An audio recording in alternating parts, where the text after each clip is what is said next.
Some ghosts don't rest. They just keep riding.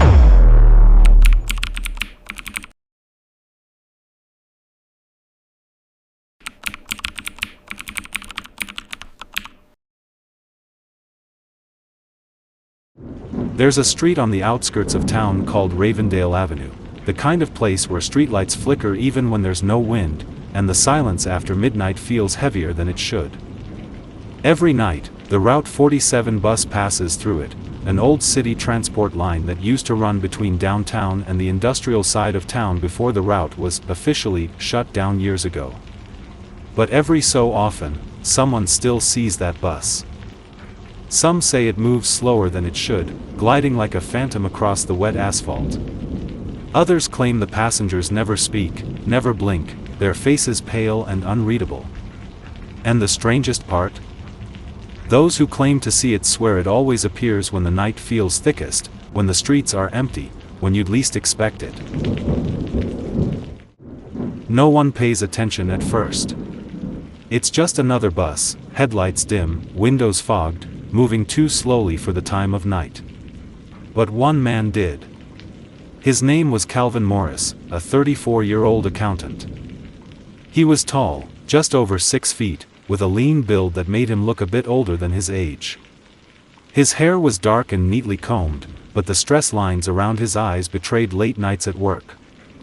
His clothes were always precise, buttoned shirts tucked in perfectly, but tonight they clung to him from the rain. Calvin had just moved into town for work and wasn't the kind to believe in ghost stories, at least not until the night he boarded Route 47. That evening, Calvin had stayed late at the office, trying to meet a deadline that no one else cared about. By the time he left, the rain had already started, cold, biting rain that turned the streetlights into blurry halos. His car was at the mechanic's, the radiator had blown the night before, and the mechanic said he needed at least 2 days to fix it. So Calvin decided to take the bus. He hadn't used public transport in years, but the Route 47 signboard glowed faintly through the fog. It was nearly 11:02 p.m. He had been famished for hours, stomach growling since the last emergency sandwich he shoved down 3 hours earlier. He just wanted to get home, finally eat something substantial, beat the storm that still threatened to pour harder, and rest his tired eyes from hours of spreadsheets and screen glare. The thought of a warm apartment and quiet seemed almost as urgent as the rain pelting down around him. He stepped inside the bus, paid the driver, an older man with pale skin and lifeless eyes, and found a seat near the middle.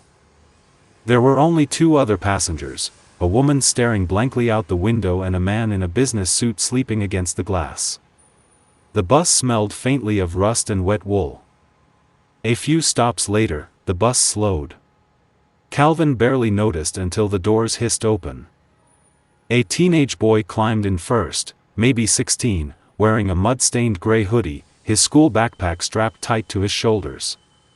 His jeans were torn at one knee, his sneakers soaked and squeaking on the metal floor. Behind him came an elderly man in a dark trench coat, walking stick tapping softly with every step. His left hand clutched a leather hat, dripping rainwater. Then came 3 others, 2 women and another man, all dressed in dull, outdated clothes, the kind you'd expect from a decade ago. They took their seats in silence. Not one word. Not even a cough. Calvin noticed how all of them, every single one, had their head slightly tilted to the right, as if they were straining to hear something. It was strange, but he told himself not to be paranoid. He was exhausted, and the storm outside didn't help. But the longer the ride went, the colder it felt. The air inside the bus didn't just feel cold, it felt heavy, like the oxygen was draining out.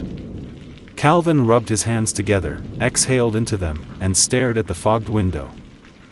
Then he caught a reflection in the glass. The boy in the hoodie, sitting 2 rows behind him, was staring directly at him. Not just glancing, staring. Head tilted. Eyes wide open. Calvin turned, half expecting the kid to look away. But he didn't.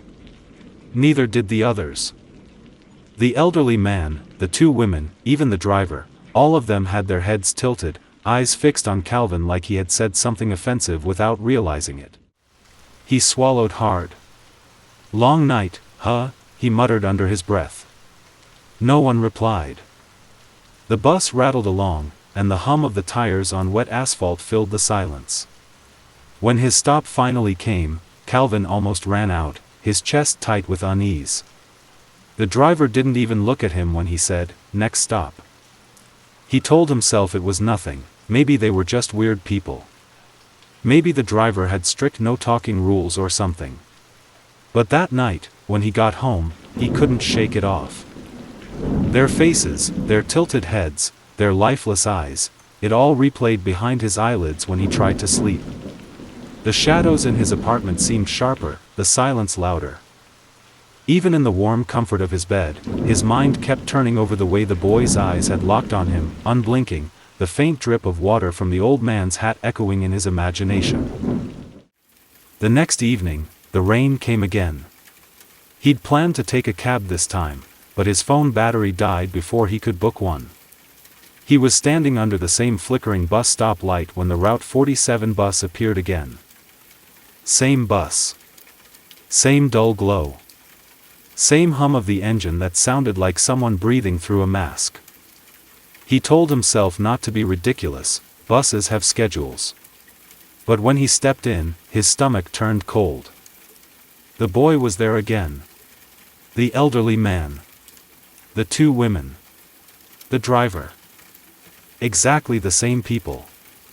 Wearing exactly the same clothes. Sitting in exactly the same positions. The boy's gray hoodie still had that same muddy patch on the left sleeve. The old man's hat still dripped faintly. Calvin sat slowly, his palms clammy. The silence this time was unbearable. He tried to talk, anything to break the tension. He turned to the elderly man next to him. "Trying to get home after work, right?" he said softly. The man didn't respond. Instead, his head turned slowly to the left, until it was facing Calvin directly. Then, one by one, everyone else's heads turned left too, the same motion, the same timing, like some sick synchronized ritual. Even the driver. Calvin froze. His breath caught in his throat. The bus continued moving. No one blinked. No one moved except for their heads, all twisted left. He glanced at the rearview mirror to check the driver's face, but the mirror, the inside one that reflected the passengers, showed empty seats. Every one of them. The entire bus appeared empty in the reflection. He looked back. They were still there. Still staring. Still breathing. Still turning their heads in unnatural angles, as if gravity itself was confused. Calvin began to question his own sanity. Were his eyes failing him? Had staring at his laptop all day made him see things others couldn't? Or was something truly wrong with the world tonight? When the bus stopped at his station, he didn't wait. He jumped out, stumbled onto the street, and ran all the way home. He didn't even realize he had been shivering so hard until he closed the door behind him. But even at home, he couldn't stop thinking. The plate number, 7XJ218, it was still burned into his head. He replayed it over and over. Why this bus? Why these faces? Why him? Every instinct screamed there was more to this than coincidence. He opened his laptop and started searching for that number. Nothing came up. He searched for Route 47 bus. Still nothing. Then he found an archived article, dated 6 years ago, about a fatal crash on the same route. A Route 47 bus had overturned several times before catching fire on Ravendale Avenue. 6 people had died instantly, the driver, a teenage boy, an elderly man, and 3 other passengers. The article listed their photos. His stomach dropped. They were the same faces. The same boy with the gray hoodie. The same man with the walking stick. The same 2 women. The same driver. The photo had been taken right before their journey, the night of the crash. He leaned back in his chair, drenched in sweat though the room was freezing. His hands trembled as he scrolled further, reading comments from people who claimed they'd seen the same bus. One said, "My brother took Route 47 last year. He said everyone tilted their heads to the side like they were listening to something. He boarded it 3 times. The 3rd time, we never heard from him again." Another wrote, "Please, if you ever see a bus with passengers sitting too still, and their heads all tilted, don't get in. Some ghosts don't rest. They just keep riding." Calvin couldn't breathe. The next night, he made a plan. He would avoid the bus entirely, take another route, stay late at work, walk home if he had to. Anything but that cursed vehicle. But fate has a cruel sense of humor. That night, he finished late again, and curiosity gnawed at him like a disease. He decided to go see it for himself, not to board it, just to watch it. He took a cab that dropped him off 3 blocks from the Ravendale bus stop. It was 1:07 a.m. when he arrived. He walked a few cautious steps, keeping to the shadows, crouching behind a dumpster as the mist thickened around him. The street was silent except for the faint buzz of a flickering light. Then, through the haze, he saw it. The Route 47 bus. Parked by the curb. Doors open. Engine humming softly. Inside, through the dirty windows, he saw them, the boy, the old man, the women, the driver, all seated, all perfectly still, all with their heads tilted to the right again. They weren't moving. They weren't breathing. They were waiting. Were they waiting for him? Had his curiosity doomed him for the 3rd ride? Or was the night itself alive, watching him? The night was still. No sound but the hum of the streetlight above the abandoned station. Calvin stayed crouched behind the dumpster, heart hammering, eyes fixed on the Route 47 bus that shouldn't be there.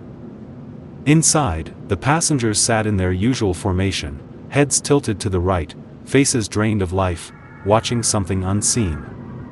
The boy in the gray hoodie clutched his backpack on his lap, chin pressed into his chest. The old man with the walking stick sat motionless by the window, lips slightly parted as if whispering a prayer that never ended. Calvin didn't blink. He wanted to run, but his legs refused to obey. The bus door opened with a soft hiss, empty air breathing out from inside. No one moved. Then, slowly, every single head turned toward him. The boy's lips curved into a faint, unsettling smile, the kind that didn't belong on the living. From the bus, he heard it, a voice, low and echoing, cutting through the mist, "You're late. The bus is waiting." Calvin's body froze. His heart slammed in his chest, sweat poured down his face, and a shiver raced from his scalp to his toes. Every instinct screamed at him to flee, but his legs refused to obey. He looked up. The driver was standing outside now, half in the light, half in shadow, the same lifeless eyes, the same faint, almost mocking smile. Calvin pressed himself closer to the dumpster, trying to shrink into the shadows, but the bus engine hummed softly, like it knew where he was. One slow step forward from the driver, a deliberate motion, and the hand pointed at Calvin, beckoning him to come closer. Calvin froze. He wanted to run, scream, do anything, but the sound of his own heartbeat seemed deafening. Outside, the mist curled around his feet. Inside, the bus passengers remained impossibly still, heads tilted, eyes locked on him.